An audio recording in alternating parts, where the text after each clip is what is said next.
Ave Maria, cheia de graça, o Senhor está contigo. Bendito sois vós entre as mulheres, bendito é o fruto do vosso ventre, Jesus. Santa Maria, Mãe de Jesus, rogai por nós, buscadores de conhecimento, agora e na hora do nosso desenlace, que assim seja. Boa noite a todos, sejam muito bem-vindos a mais uma reunião de estudo aqui do Centro Espírita Os Humildes de Jesus. Hoje, mais especificamente, nós iremos estar tratando do Evangelho segundo o Espiritismo, do texto Provas Voluntárias, o Verdadeiro Cilício. Então, vai ser bem interessante aqui a gente refletir sobre os sofrimentos que nós passamos na vida e o que a gente pode fazer para diminuir esses tais sofrimentos. E se é possível realmente que algo efetivamente diminua essa dor, diminua esse sofrimento, para que assim a gente possa realmente fazer com que a nossa vida seja menos sofrida, porque tem pessoas que passam realmente por muitos sofrimentos e elas às vezes ficam meio que afogadas na própria vida de tão difícil que é, e elas precisam saber que existe sim possibilidade de ter alguns tipos de conforto. Então bora lá, provas voluntárias. Primeiro a gente tem que entender que existem tipos diferentes de encarnação.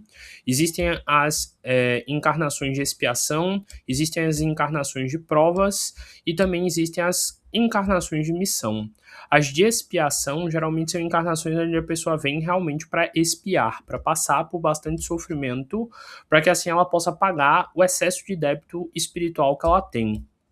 As encarnações de provas, ela também vai ter provações, só que vão ser provas, diríamos assim, mais brandas do que as de expiação, mas ela vai ser testada em relação ao nível de evolução que ela tem. Por exemplo, vamos dizer que você é um espírito que há muito tempo vem aprendendo a ser uma pessoa disciplinada, então você vai ter uma encarnação onde você vai ser testado o tempo inteiro com várias tentações para ver se você vai se manter no foco ou se você vai cair às tentações e sair da disciplina espiritual que você deveria ter. Por exemplo, vamos dizer que você já vem algumas encarnações vendo espírita, mas você é um espírita que, sei lá, foge da tarefa, foge de ser médium, foge de estudar. Você pode pedir para vir com a prova de dessa vez ser espírita e se sustentar no caminho até o fim da vida. Então seria uma prova. No caso da expiação seria, por exemplo, passar fome, passar necessidade e sofrer nas ruas como algumas pessoas passam. E a encarnação de missão seria aquele tipo de encarnação onde você vem com a tarefa de realizar um grande feito. Por exemplo, a missão de Chico Xavier na Terra, a missão de Divaldo Franco, a missão de Buda, a missão dos grandes guias espirituais, dos grandes mestres espirituais que já vieram aqui, a missão de Allan Kardec. Mas lembrando, não é porque é missão que tem que ser algo grandioso. Às vezes a sua missão é ser, sei lá, um médico importante de uma cidade de interior, ou então a sua missão é evangelizar várias crianças, alfabetizar várias crianças, ou então a sua missão é, sei lá, criar uma nova lei que vai possibilitar a proteção de pessoas vulneráveis. Então, existem missões de graus diferentes e não é porque uma missão é maior ou menor que ela tem mais ou menos importância. No final, todas elas estão de acordo com o nível do seu espírito sendo úteis. Então, o texto falar sobre provas voluntárias dá a entender de que são situações onde a gente pode escolher se a gente vai passar ou não, e que a gente escolheu pedir para passar por elas para ser testado em relação à nossa evolução. E aí fala aqui, o verdadeiro cilício. Por quê? Cilício, para quem não sabe, era o nome dado a alguns tipos de punições que eram feitas pela Igreja Católica no período medieval. Por exemplo, se você fosse um padre que não estava se comportando, tinha um cilício de, sei lá, você ficar ajoelhado no milho, ajoelhado no arroz. Ou então tinha um negócio que era chamado de cilício ou óculo, que era tipo um cinto desses que a gente usa na cintura, só que era cheio de pregos e geralmente você tinha de apertar esse cinto em uma região do seu corpo, no teu braço, na tua perna, e esses pregos eles ficavam te furando e te machucando o dia inteiro. E eles acreditavam que se você fizesse isso, Deus perdoava seu pecado. Vamos dizer que você pecasse por criticar alguém, falar mal de alguém, ou então você cobiçasse a mulher do próximo. Alguns tipos de monastérios, alguns tipos de monge, alguns tipos de padre, eles faziam castigos físicos neles próprios como uma forma de tentar, diremos assim, gerar o pagamento, entre aspas, do karma que ele gerou ali mesmo na hora. Sei lá, eu fiz algo de errado, eu vou lá e leio, eu vou lá e faço um terço. E aí, de acordo com a proporção do erro que você tinha cometido, o silício ele seria maior ou menor. Então tá falando aqui, provas voluntárias, o verdadeiro silício. O título do texto, então, ele quer dizer o seguinte, que às vezes a gente pede para vir testado, sei lá, sendo irmão de alguém, sendo filho de alguém, vindo numa família complicada, sendo, sei lá, parente de uma pessoa problemática, voluntariamente, como uma chance de, sei lá, pelo convívio com essa pessoa, ver se esse espírito evolui, pelo convívio com essa pessoa, ver se essa pessoa muda, pelo convívio, ver se a gente consegue auxiliar. Então, existem, entre aspas, provas que a gente tem que passar e que nada pode mudar, como, sei lá, a prova de vir com a doença genética que não tem cura. E existem provas que são voluntárias, que são silícios, que seria tipo você, sei lá, ter que viver durante alguns anos da sua vida com uma pessoa horrível, mas que você a qualquer momento podia terminar esse relacionamento, mas você escolheu permanecer durante um tempo nesse relacionamento. Então isso daí seria uma prova voluntária. Você sabendo ou não escolheu ficar numa situação dolorosa durante um tempo para ver se você podia se ajudar e ajudar também a pessoa. Afinal, não existe nenhum lírio do campo que nasceu sem ser semeado, nenhuma pessoa perfeita que não tenha erro nenhum. Se você é uma pessoa, entre aspas, mais paciente, você também vai ter que aprender a ser testado se essa sua paciência é verdadeira mesmo com pessoas difíceis. E essas pessoas difíceis também vão ter que ter convivência contigo para que elas aprendam a amadurecer e mudar o jeito delas. Então, que nem eu falei aqui, existem provas que são temporárias e voluntárias, e existem provas que são mais duradouras.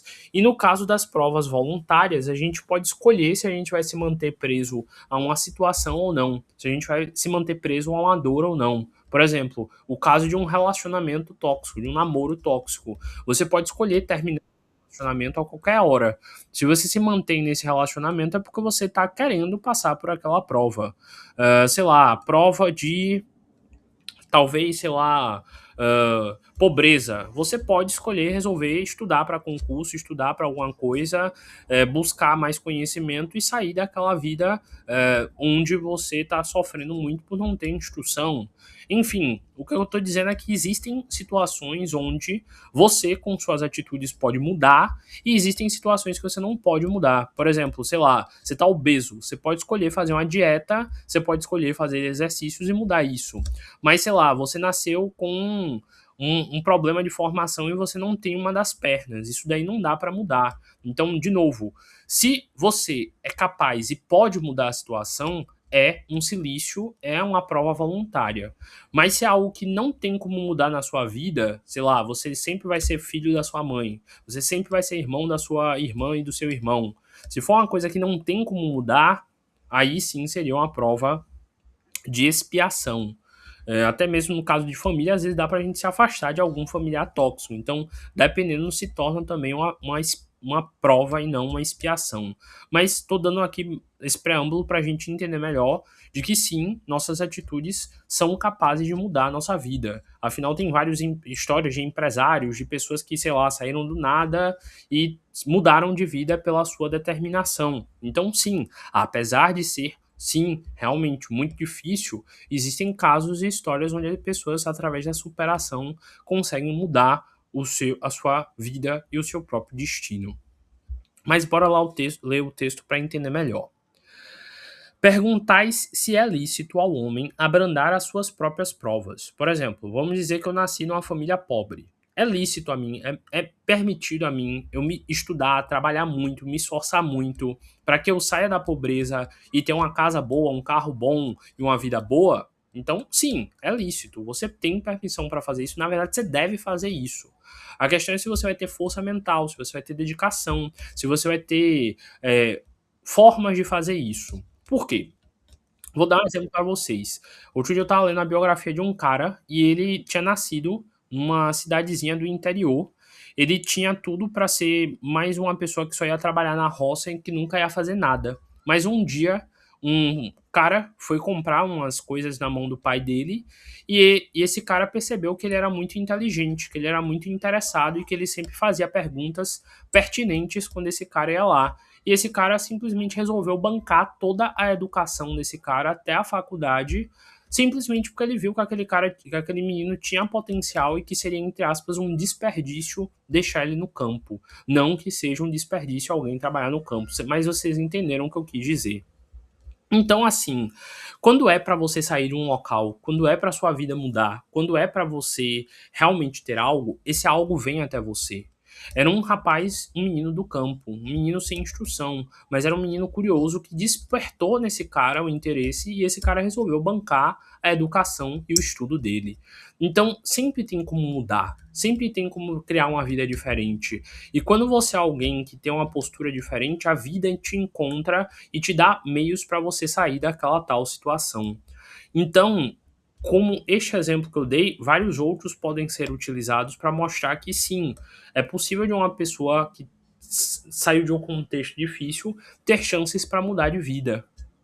Já estudei em locais onde tinham pessoas que tinham muito dinheiro e que tinham toda a oportunidade para estudar o dia inteiro no ar-condicionado, tranquilo, e não estudavam e não eram tão dedicadas quanto uma pessoa que pegava 2 ônibus para poder chegar na faculdade. Então, assim, a vida, ela define muito quem você é pela forma com que você também lida com a vida e a forma com que você se impõe nela. Então, o texto já deixa aqui bem claro no início: sim, é lícito, você pode mudar de vida e você deve se esforçar para mudar de vida, porque na verdade você está encarnado exatamente para isso, para se superar, para mudar sua encarnação e construir uma história diferente. E aí o texto continua. É lícito aquele que se afoga cuidar de se salvar? Óbvio. Aquele que tem um espinho que entrou no seu pé de retirá-lo? Óbvio. Ao que está doente chamar um médico para poder diminuir a sua dor e o seu sofrimento? Óbvio de novo. Então as provas têm por fim exercitar a inteligência do ser humano, tanto quanto a paciência e a resignação. Então, os espíritos deixam bem claro aqui que toda dificuldade que você passa na sua vida é um meio de lhe testar em relação a se você vai ser capaz de exercitar a sua mente e o seu corpo, a sua consciência para você sair dessa situação. Porque desculpa não vai faltar para a gente dar, para a gente não fazer o que a gente quer. Comodismo e resposta pronta para dizer, ah, eu não faço por isso, não vai faltar na tua mente. Porque o cérebro humano, ele foi feito para economizar energia desde lá dos Homo sapiens, porque às vezes a gente não tinha tanto alimento disponível. Então, lá na antiguidade, o nosso cérebro ele foi construído para tentar fazer o mínimo de esforço. Mas existe hoje já vários estudos da neurociência que comprovam que você pode readaptar o seu cérebro a ensinar ele a ter de certa forma, até prazer no desconforto. É um conceito chamado desamparo aprendido. E também existe algo chamado neuroplasticidade, que faz você ser capaz de mudar a sua mente e mudar a sua mente da forma com que ela reage. Por exemplo, uma das minhas irmãs ela é da banca, e outro dia eu estava olhando como é que os alunos dela se comportam na banca. Tem aluno que, quando vem uma questão difícil, ele fica interessado, ele fica curioso, ele fica pensando, batendo cabeça até ele tentar achar no livro onde está a resposta. E tem outro aluno que simplesmente olhava a resposta, a pergunta difícil, e ele nem tentava responder, ele só falava, ô minha prova, eu não sei não. E ela falava, olha, vai lá, pega o livro, procure na página tal. Se ali no texto, lembra que a gente leu o texto? Ali tem a resposta, porque você não vai. E ele se mantinha rígido e de forma alguma aceitava ir buscar a resposta. E por que eu estou contando isso aqui? Porque isso mostra como a gente age diante dos pretextos da vida, das coisas que tentam nos barrar diante dela. Se a gente é aquela pessoa que vai insistir e mudar, ou se a gente vai ser a pessoa que se entrega à situação e prefere ficar reclamando, que como diz a própria palavra, reclamar significa ficar clamando de novo, falando a mesma coisa sem mudar nada. Então, é muito fácil você colocar a culpa no governo, colocar a culpa na sociedade, colocar a culpa na tua mãe, no teu pai, na família disfuncional que você veio, no teu namorado, na tua namorada, na tua amiga, no teu amigo, mas assumir o teu BO, assumir o que você pode fazer para mudar a situação, aí que é o difícil. Ser proativo, ser resolutivo, a ponto de olhar uma porta fechada e procurar outro caminho, de olhar uma montanha na tua frente e achar uma forma de contornar, é o que vai diferenciar você de uma pessoa que consegue suavizar as suas próprias provações, ou alguém que se entrega a essa provação, aceita ficar no local que está e se permanece sofrendo. Então, o texto inteiro deixa aqui bem claro que sim, Deus coloca dificuldades na nossa vida para que nós sejamos obrigados, olha a palavra que foi utilizada aqui, ó, obrigado a procurar meios de vencer as dificuldades. Então, a gente só busca e encontra uma solução na vida quando a vida nos coloca um desafio. Você só faz algo quando a vida te provoca a tomar uma atitude. Eu já li vários livros espíritas que diziam que a gente só tem um tempo aqui para que a gente perceba que algo está mudando e pela passagem do tempo a gente perceba que a nossa vida está passando e que a gente tem que dar uma utilidade para ela. Por isso que vem as rugas, por isso que o tempo passa, por isso que a gente fica mais velho, para ver se a gente toma vergonha na cara e assume as nossas responsabilidades e muda a nossa postura. Então o tempo passando aí é para isso. As dores que você passa são exatamente para te provocar a mudar. Mas tem gente que se abraça à dor, começa a fingir que não tem como fugir dela e começa a se acostumar com essa dor e ainda dá um discurso conformista para si mesmo de que tá tudo bem, eu não preciso me exigir não. Então você vai continuar na sua dor, se sentindo insatisfeito e você não vai ver a forma com que a vida está tentando te provocar a mudar a sua própria história. Se você não está confortável num local, isso daí é uma garantia de que você tem que usar a sua inteligência para vencer as dificuldades e não de que você tem que se acomodar e aceitar aquilo ali. Porque, que nem eu falei, existem expiações. Uma coisa que não dá para você mudar. Se é diabético, você vai ter que tomar insulina pro resto da vida e não dá para mudar. Mas tem tipos de diabetes que, se você fizer exercício, se você comer bem, se você equilibrar seu sono, você consegue regular ela. Então, o que dá para ser alterado e controlado, tome vergonha na cara. O que não dá, aí tudo bem, realmente. Sinto muito. Mas a grande maioria das coisas dá para mudar. Até mesmo no diabético, que tem que tomar insulina. Se ele se equilibrar na forma da alimentação, ele toma menos insulina do que outros. Porque eu já conheci diabéticos que continuavam comendo doce, continuavam comendo bolo, continuavam comendo coisas doces de uma forma como se eles tivessem a vida normal e falavam, depois eu tomo insulina e tá tudo bem. E não é assim. Se ele chegou até essa doença, era exatamente para ele parar e repensar a vida dele. Tudo bem que, de novo, existem casos genéticos, mas enfim, vocês entenderam onde eu quero chegar. E aí o texto continua. O mérito consiste em sofrer sem murmurar as consequências dos males que lhe não seja possível evitar, em perseverar na luta, em se não desesperar, se não é bem sucedido. Nunca, nunca, porém, numa negligência que seria mais preguiça do que virtude. Então o texto deixa bem claro, esfrega na nossa cara e manda a gente tomar vergonha na cara, porque o mérito e o prazer vão ser as coisas melhores que você vai conseguir quando você conseguir passar pela barreira e mostrar a você mesmo que você foi lá e fez diferente. Essa questão dá lugar naturalmente a outra, pois, se Jesus disse, bem-aventurados os aflitos, haverá mérito em procurar alguém aflições que lhe agravem as provas por meio de sofrimentos voluntários. Então está questionando aqui, se sofrer de certa forma faz você evoluir, faz sentido você procurar voluntariamente deixar sua vida mais difícil para você sair ainda mais vitorioso? E aí o texto deixa bem claro que isso é uma baita de uma burrice, que não tem mérito algum nisso, porque você que está inventando um problema para tua vida. Então não vai ter bônus extra, não. Você já vai ter problema o suficiente naturalmente. Pare de inventar maluquice. E aí o texto continua. A isso responderei muito positivamente. Sim, há grande mérito que quando os sofrimentos e as privações objetivam o bem do próximo, porquanto a caridade pelo sacrifício. Não os sofrimentos e privações que somente objetivam o bem daquele mesmo que os aflige, porque aí só há egoísmo e fanatismo. Então, se você for passar por uma dificuldade para ajudar alguém, aí sim pode até te gerar algum mérito. Mas se for apenas por ego e para se sentir melhor, tenha certeza que isso daí não vai servir de nada. E aí o texto continua. Grande distinção cumpre aqui que se faça pelos que vos respeita pessoalmente, contentai-vos com as provas que Deus vos manda, e não lhes aumenteis o volume, já de si por vezes tão pesadas. Aceitá-las sem queixumes e com fé, eis tudo o que vós exige ele.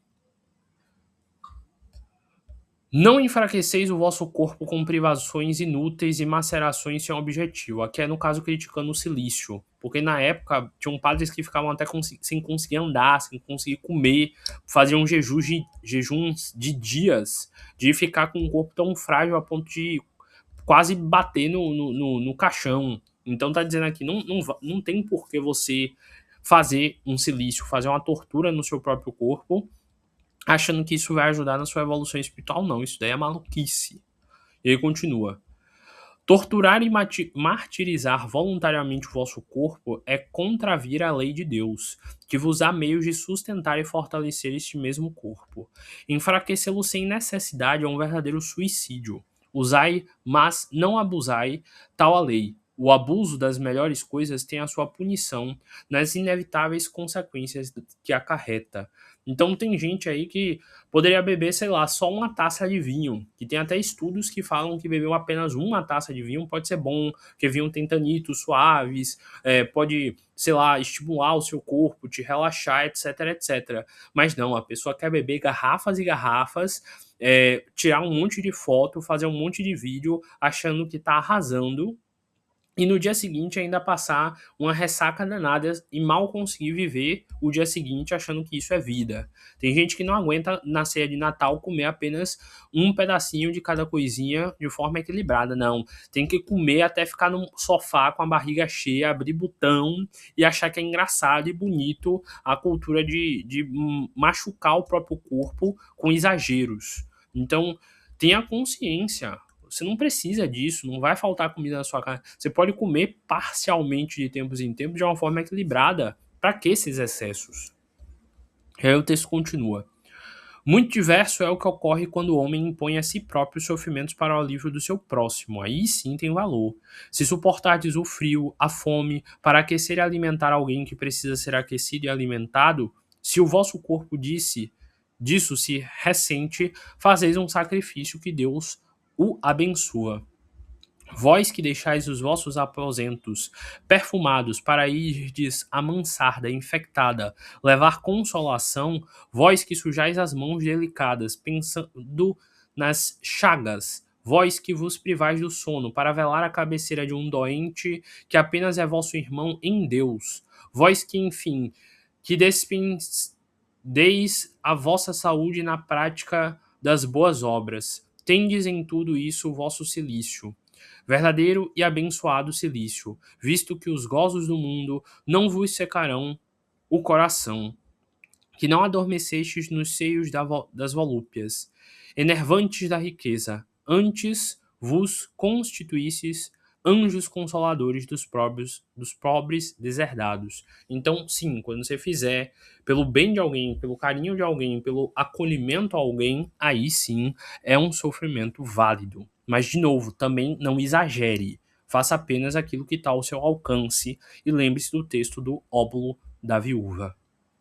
E aí o texto continua dizendo o seguinte: vós, porém, que vos retirais do mundo para lhe evitar as seduções, e vivem em insulamento, que utilidades tendes na terra? Então tá dizendo, você que tem uma riquezinha, você que tem uma vidazinha confortável, mas não move uma palha para ajudar ninguém, que utilidade você tem em estar na terra? Nenhuma.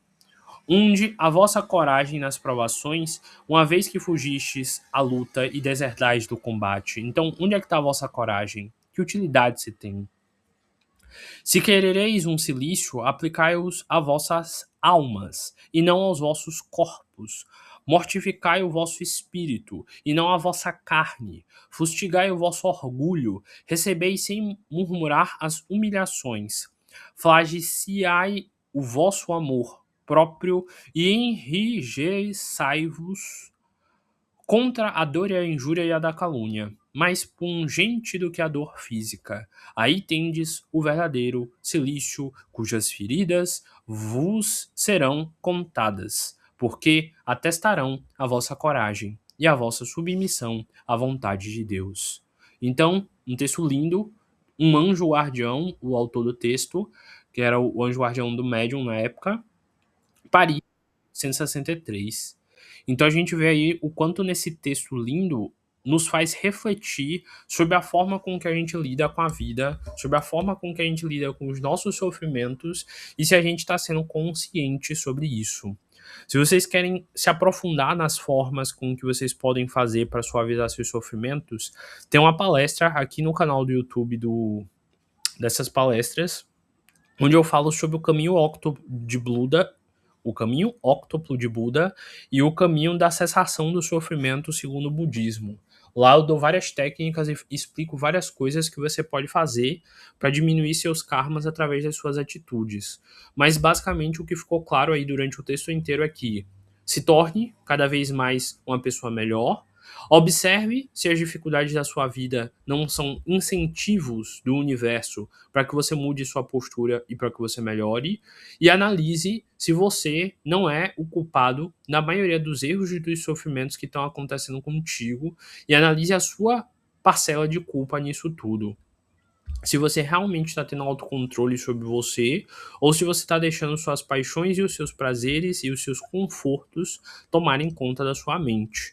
E saiba que um dia você vai pagar por tudo que você está fazendo de errado com o teu corpo, com a tua mente, com a tua vida. Porque quanto mais o tempo passar você continuar se fazendo de vítima, em vez de buscar a solução para toda essa sua vida, mais você vai se sentir inseguro, insatisfeito e mais vai ser difícil de você resolver o problema, porque quanto mais tempo passa sem um problema ser resolvido, pior.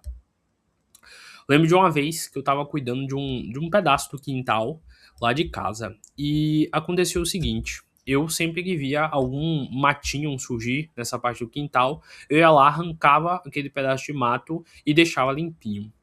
Daí, um dia eu parei e pensei, rapaz, só tem um mato ali, deixa eu juntar uma quantidade e aí depois eu limpo. E aí juntou um monte de mato, aí eu fui olhei de novo, rapaz, ainda tá pouco, deixa eu juntar mais que aí eu limpo. Porque aí vai ser mais prático, eu limpo tudo de uma vez. Quando eu vi, era um matagal tão grande que não tinha mais o que ser feito para ser limpo, praticamente. E me deu um trabalho danado. E aí eu parei e pensei, rapaz, se eu tivesse continuado a tirar todo dia uma ervazinha daninha, não teria juntado isso tudo. Então, lê do engano, você acreditar que você deve juntar para fazer o trabalho. Sei lá, você bota um prato na pia da tua casa. Ah, daqui a pouco deixa eu juntar mais uns 2 ou 3 que eu lavo. Aí quando a pia tá imunda, suja, amontoada, você resolve lavar. Não é muito mais trabalhoso? Se você lavasse o prato logo após comer, mesmo estando com preguiça, mesmo estando de barriga cheia, no final não ia ficar tudo limpinho antes mesmo de juntar um monte de sujeira? A mesma coisa acontece com a sua vida.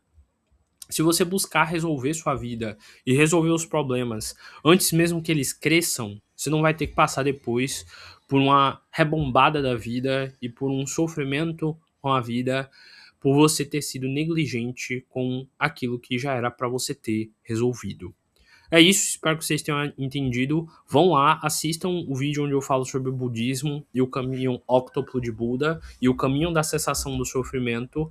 Reflitam sobre a parcela de culpa que vocês têm nos sofrimentos que vocês estão tendo e eu tenho certeza que vocês vão conseguir mudar a vida de vocês e perceber que sim, o sucesso é a única possibilidade.